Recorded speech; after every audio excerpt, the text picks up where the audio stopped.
used to ruin, and I used to believe that the people who love you are the ones who tell you the truth. Then my husband looked me in the eyes, said my diagnosis was something I invented for attention, and his sister nodded like she'd been waiting years to agree. I was 31 when I first noticed something was wrong with my body. Not wrong in a dramatic way, not a collapse or a crisis, just a slow wrongness, the kind that creeps in at the edges. Fatigue that no amount of sleep could fix. Joint pain that moved around like it was searching for somewhere to settle. A rash across my cheeks that showed up after time in the sun and disappeared before anyone could see it clearly. My mother used to say I had always been sensitive. I think she meant it kindly.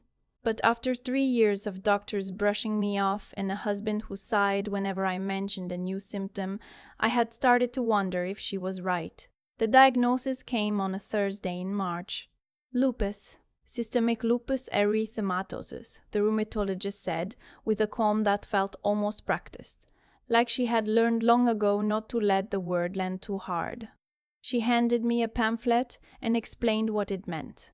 My immune system was attacking itself. There would be flares, periods when everything hurts and my body felt like it was turning against me, and there would be remissions, stretches where I could almost forget. She said we had caught it at a manageable stage. She said the word manageable like it was a gift. I drove home with the pamphlet on the passenger seat and called my husband from the parking garage.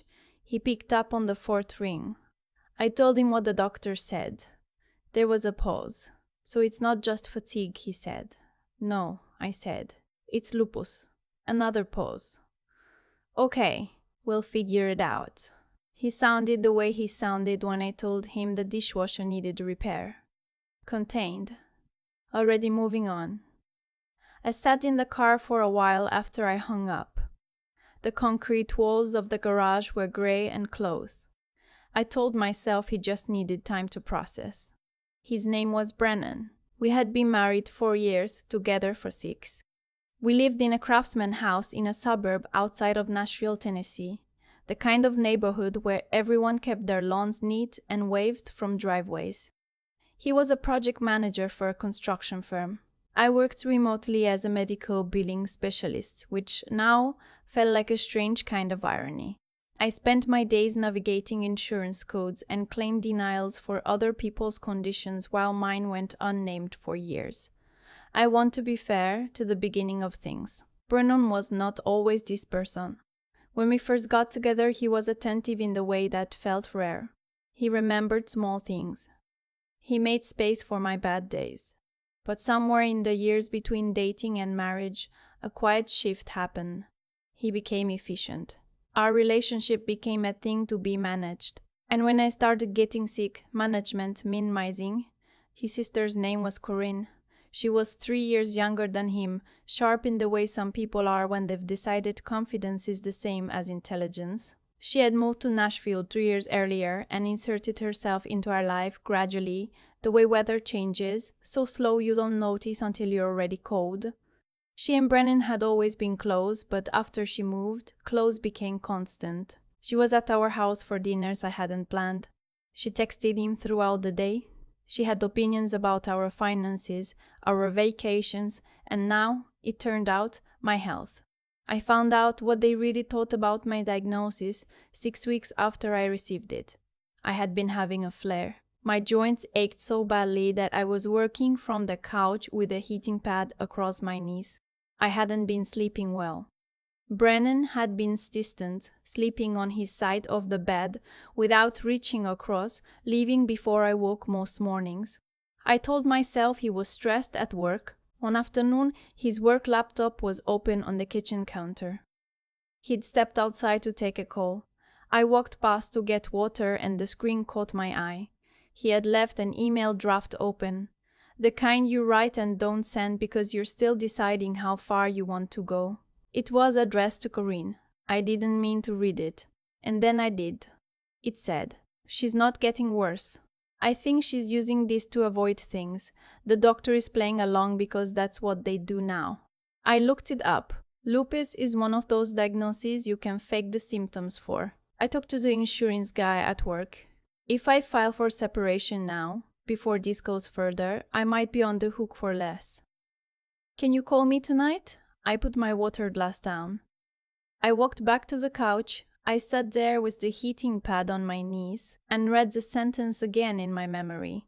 Lupus is one of those diagnoses you can fake the symptoms for. I did not cry. I don't know why.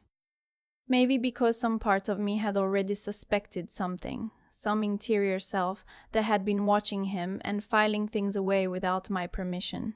I just sat there until I heard the back door open, and then I picked up my laptop and opened a new spreadsheet and started logging dates. That was the day I stopped being confused and started paying attention. The next 3 weeks, I noticed things I had been explaining away. Brennan started psyching Corinne on emails about our joint finances, which he explained as just keeping her in the loop in case something happens to me.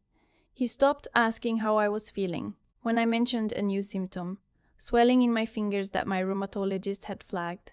He changed the subject so smoothly that I almost missed it. When I asked him to come to my next appointment, he said he had a site visit he couldn't reschedule. The appointment was on a Tuesday. Corinne showed up at our house while I was gone. I knew because my neighbor across the street texted me a photo she'd taken from her window. Not because she was suspicious, just because she thought Brennan's sister was bringing me a get-well thing and wanted to let me know. The photo showed Corinne standing in our open doorway, going through her bag, looking entirely comfortable in a house where I was supposed to be the person who lived there. I didn't tell my neighbor what I suspected.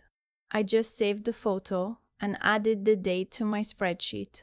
My rheumatologist's name was Dr. Ashworth.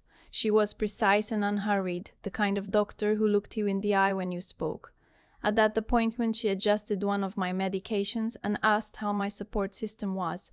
I told her it was fine. She looked at me for a bit longer than necessary and said, "That's good. This kind of condition. People need people who believe them." I nodded. I thought about the draft email. I said nothing. When I got home, Brennan was already there. He was in the kitchen making a sandwich and he asked how it went. She adjusted my medication, I said, "Okay." He put the sandwich on a plate. "You know, my cousin had something similar. Turned out to be vitamin D deficiency." I stared at him. "Lupus isn't a vitamin deficiency." "I know," he said. "I just meant sometimes these things get overcomplicated." That night, I called my best friend, who lived in Charlotte. Her name is Waverly, and she has known me since college, and she has never once suggested that my pain was a complication. I didn't tell her everything, not yet. I just said things were hard. She said, "Do you need me to come?" I said, "Not yet." She said, "Okay, but the offer stays open." A week later, Brennan told me Corinne was coming for dinner on Friday. Not asked, told. I made chicken piccata and set the table and sat across from her while she talked about a kitchen renovation she was planning, a trip she was considering, the general fullness of her life. She barely looked at me through the meal. When she did, it was the way you look at something you've already decided about. After dinner, Brennan walked her to her car. I stood at the kitchen window and watched them talk in the driveway. It was longer than a goodbye. He had his arms crossed. She touched his arm once. When he came back inside, he said she had just wanted to talk about the holidays. I said, "Of course." I went to bed and opened my phone and began drafting something of my own. I want to explain something about what came next, because it might seem cold or calculated, and I don't want it to seem that way. I was not cold. I was terrified. I had a chronic illness that my husband had decided was an invention, a man I had built a life with, who was already talking to his sister about insurance liability, and a body that I could not fully trust to carry me through a fight.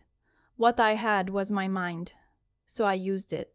I started by going back through our joint email account, the one we'd set up years ago for shared bills. Brennan had forgotten I still had access to it. He had forwarded himself several emails to that account over the past 2 months, from his company's HR department about health insurance policy changes, from a financial advisor whose name I didn't recognize, from a family law attorney in Brentwood whose website I found in 30 seconds. The subject line of that last one was, asset protection during medical event. I screenshot everything. I saved it to a cloud folder I created on a personal email account he didn't know existed. Then I did something that took more courage than any of it. I called the family law attorney's office and said I was looking for representation. The receptionist didn't ask questions. She scheduled me for a consultation the following Thursday. In the meantime, I kept going to my appointments. I kept logging my symptoms. I kept making dinner and going to bed at a reasonable hour and performing the version of myself that expected nothing and suspected nothing and suspected nothing. It was exhausting in a way that had nothing to do with lupus, but I was not ready for him to know that I knew. The Thursday before my consultation, something shifted. Brennan came home and said he thought we should look into a medical advocacy arrangement. He said it casually, the way he said most things he'd prepared in advance. He explained that it was something some couples did when one partner had a long-term condition. Basically a document that allowed the healthier spouse to make medical decisions if the other became incapacitated. I asked him to say more. He said Corinne had mentioned it. He said it was just practical. I asked him who had suggested it first. He said he didn't remember. I said I'd think about it. I did not think about it. I called Waverly that night and told her everything. There was a long silence on the phone and then she said, "Serena, he's trying to take control of your medical decisions." I said, "I know." She said, "When's your consultation?" I said, "Tomorrow." She said, "I'm getting on a flight." I told her she didn't have to. She said she was already looking at fares. That is the thing about Waverly. She does not make offers she doesn't mean. The family law attorney's name was Miss Tanner. She was in her mid-50s, efficient and direct, with the kind of posture that suggested she had sat across from a lot of men who underestimated the women in front of her. I brought my laptop. I showed her the forwarded emails, the screenshot of the draft to Corinne, the financial advisor communications. She read through everything without interrupting me. When I finished, she asked one question. "Has he ever suggested you're mentally unstable?" I thought about it. Not in those words. In other words, I thought about the vitamin D comment, the sigh whenever I mentioned a symptom. The way he told his sister the diagnosis was something I could have faked. "Yes," I said. "In other words." She nodded. She explained that what he appeared to be doing was building a legal and financial case in advance of a separation, using my illness as the leverage point. The medical advocacy document he'd suggested would have, if I'd signed it, given him significant power over my healthcare decisions. She said the fact that he was speaking to a family law attorney before speaking to me was relevant. She said I had done the right thing. She said we needed to move carefully and quickly. Waverly arrived Friday evening. She sat at my kitchen table with her suitcase still by the door and listened to everything. And when I finished, she said, "He watched you get a life-altering diagnosis and his first thought was liability." I said, "Yes." She said, "Where is he tonight?" I said he was at a work thing. He'd texted to say he'd be home late. She said, "Then let's go through the rest of it." We spent 3 hours going through every shared account, every document, every financial record I had legal access to. I found something I had not expected. Brennan had moved $40,000 out of our joint savings account 8 weeks earlier, the week after my diagnosis, into an account I had no access to. The transfer description said, "Investment reallocation." I sat with that for a moment. $40,000. Moved 11 days after I told him I had lupus. I photographed the statement. I uploaded it to the cloud folder. The next morning, Brennan came home and Waverly was still there. He looked at her with a politeness that had something else underneath it. She smiled at him warmly and said she had missed me and just wanted to visit.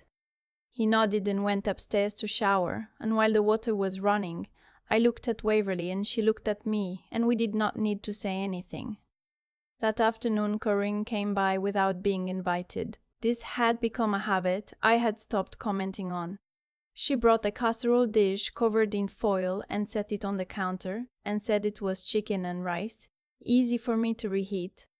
She did not ask how I was feeling. She asked how my stress levels were. I said, fine. Why? She said, Brennan mentioned you've been having trouble sleeping. Stress can really affect autoimmune stuff I've been reading. She said it with the careful concern of someone who had rehearsed it. I just think sometimes when we're already dealing with one thing, we make other things feel bigger than they are, you know? Waverly was sitting on the couch. I saw her hands go still. I said, I appreciate that. Corinne nodded. She touched the casserole dish. She said, I just want you to be okay. I said, I know. She left. Waverly looked at me. She is good, she said quietly. I know, I said again. That's the problem. I want to be clear about what happened next, because it matters. I did not act out of anger. I did not go looking to destroy anything. I went looking for the truth. And the truth, it turned out, had been leaving tracks everywhere. Miss Tanner had advised me to request a copy of my own medical records and review them for any documentation of third-party contacts. I called Dr. Ashworth's office and submitted a formal records request. When I reviewed them, I found a notation in the file. 6 weeks ago, 2 weeks after my diagnosis, someone had called the office identifying himself as my husband and asked whether, given the nature of my condition, there were circumstances under which a patient might exaggerate symptom severity. The office had declined to answer and noted the call. The notation included the date and time. I photographed the page and added it to the folder. I brought it to Miss Tanner. She read it twice. He called your doctor, she said, to ask if lupus patients lie about symptoms. Yes. And this is documented? Yes. She put the page down. These changes sting significantly. The next week, I also did something I had been afraid to do. I called my mother. My mother is not an easy person to talk to about vulnerability. She is loving in her way, but she has always believed that difficulty is something you resolve privately, that airing family problems is a kind of weakness. I had spent my entire marriage editing what I told her. But I called her and I told her everything. Not with performance, not with tears, just the facts in order, what I had found, what it meant, what I was doing about it. There was a long silence. Then she said, I never trusted him. And I said, Mom. And she said, I'm serious. That man has always been convenient with the truth. Come home if you need to. It was the first time in years I had let myself cry. I did not go home. But I stopped being alone. By this point, I had a folder in the cloud with 18 separate documents. I had a family law attorney. I had Waverly, who had extended her visit indefinitely and was working remotely from my guest room. I had a rheumatologist who had documented a suspicious third-party inquiry, and I had my own records, careful and dated, going back to the day I found the draft email. The confrontation happened on a Wednesday night. I had planned it for a moment when Corinne was not there, when Brennan could not redirect toward managing appearances. I waited until after dinner. He was on the couch watching something on his laptop. I sat down in the chair across from him and I put my phone on the coffee table with the screen facing up. I said, I know about the $40,000. He looked up from his laptop. He looked at my phone. I said, I know about the email to Corinne. I know you called my doctor. I know you spoke to a family law attorney before you ever told me you were unhappy in our marriage. He said, Serena, I said, I'm not asking you to explain. I'm telling you what I know. He closed the laptop. He was quiet for a moment, the way people are when they're calculating. Then he said, I was scared. I didn't know how to handle this. You handled it by trying to protect your money. He didn't answer. I said, the medical advocacy document you wanted me to sign. I had an attorney review it. It would have given you the right to override my medical decisions if 2 physicians agreed I was impaired. Did you know that? He looked at the coffee table. Did you know that? I asked again. He said, Corinne's friend is a medical attorney and she suggested it was standard. It is not standard, I said. It is specifically drafted. The room was very quiet. He said, I don't think our marriage is working. I said, neither do I. He moved out over the following weekend.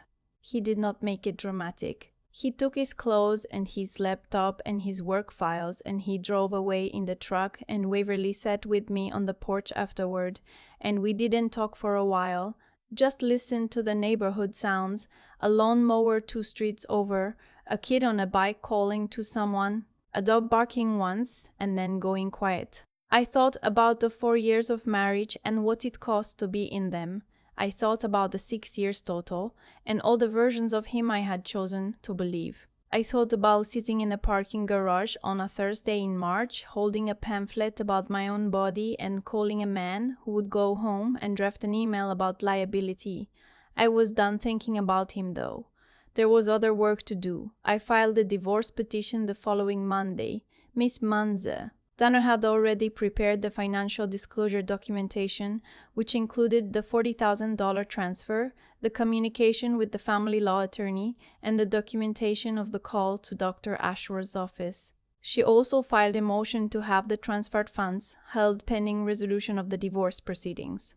The judge granted it within 48 hours. Brennan's attorney called Miss Tanner to suggest a mediated settlement. Miss Tanner called me to relay the message. I said, "Tell them we'll consider it after full financial disclosure." There was also the matter of Corinne. I had thought about whether to confront her. She had not done what Brennan did. She had not moved money or called doctors or consulted attorneys. But she had been the person he thought through all of it with. She had been the one who helped him build the frame. The casserole and the concern about my stress levels, the careful language about things feeling bigger than they were. She had been trying to plan something, and I wanted her to know that I knew. I ran into her at the Kroger on a Saturday 4 weeks after Brennan had moved out. It was not planned. She was in the produce section, and she saw me first, and for a moment I watched her decide how to handle it. She settled on warmth, the practiced kind. "Serena," she said, "how are you doing?" "Better than expected," I said. "You?" She said she was fine, that this was all such a sad situation, that she hoped Brennan and I could find a way to handle things with grace. I looked at her for a moment. I said, "He called my doctor. Did you know that?" Her expression didn't change, but something behind it shifted. He called my rheumatologist to ask if lupus patients exaggerate symptoms," I said. "It's in my medical records." "Documented. The office flagged it," she said. "I didn't tell him to do that." "I know," I said. "But I think you knew he was thinking along those lines. And you didn't say, 'Don't do that.' You said, 'Here's a casserole and here's some concern about my stress levels.'" She looked at the artichokes in her hands.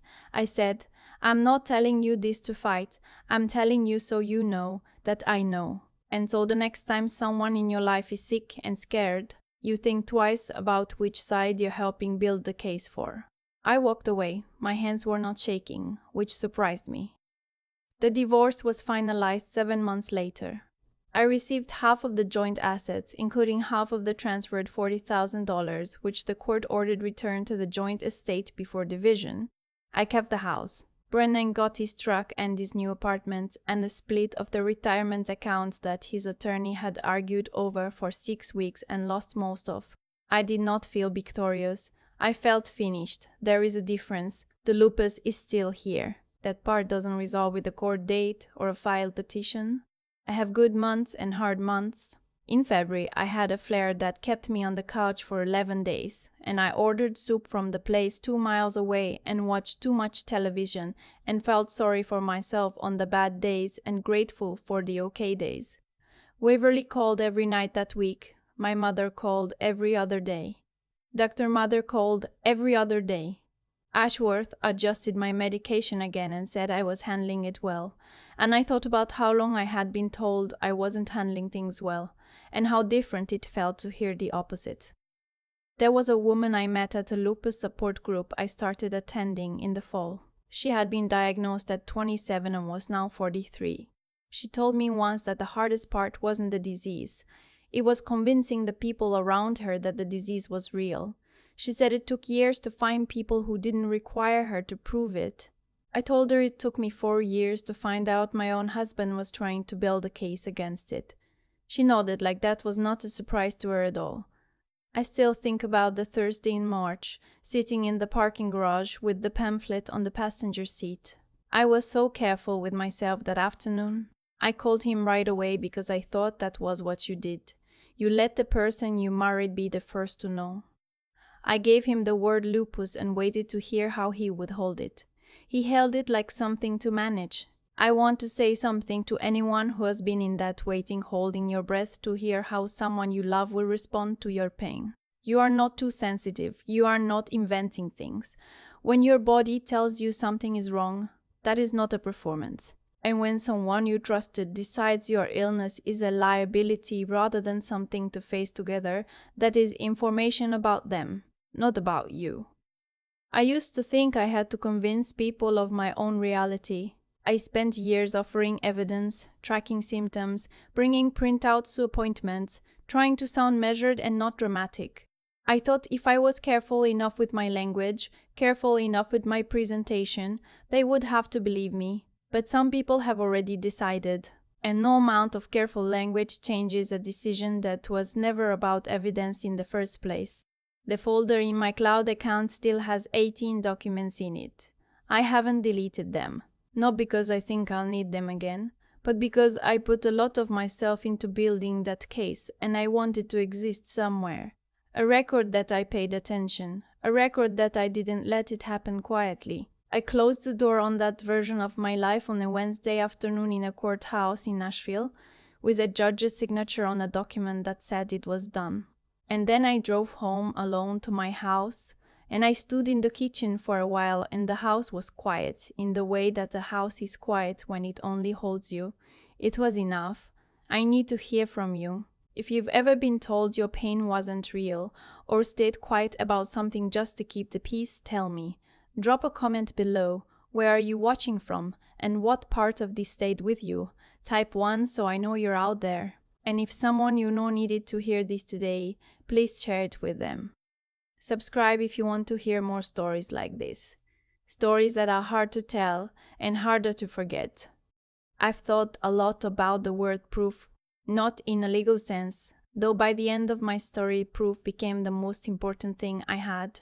I mean proof in the smaller, sadder sense, the way you find yourself collecting it just to justify your own experience, the way a sick woman starts writing down her symptoms, not for her doctor, but because she knows someone in her life is going to tell her she imagined them. That is what Brennan did to me without ever laying a hand on me.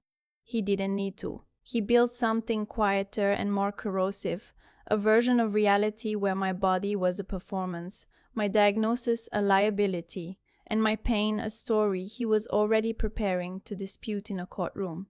And Corinne helped him hold the frame, the casserole, the gentle questions about my stress levels, the careful language designed to make me feel like the one who was distorting things. What I know now is that people who do this are counting on something specific. They are counting on the fact that a person in pain is already tired, that someone managing a chronic illness is already spending most of her energy just getting through the day. They are counting on you being too exhausted to also investigate them. They were wrong about me. But not because I'm exceptional, because I was paying attention. There is a cause and effect logic to what happened that I think about often. Brennan made a choice 11 days after my diagnosis. He moved $40,000. That one action, driven by the belief that he could get ahead of me, is what ultimately made it impossible for him to get ahead of me.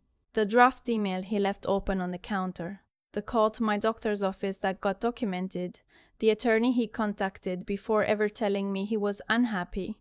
Each of those choices created a record. His own decisions became the evidence against him.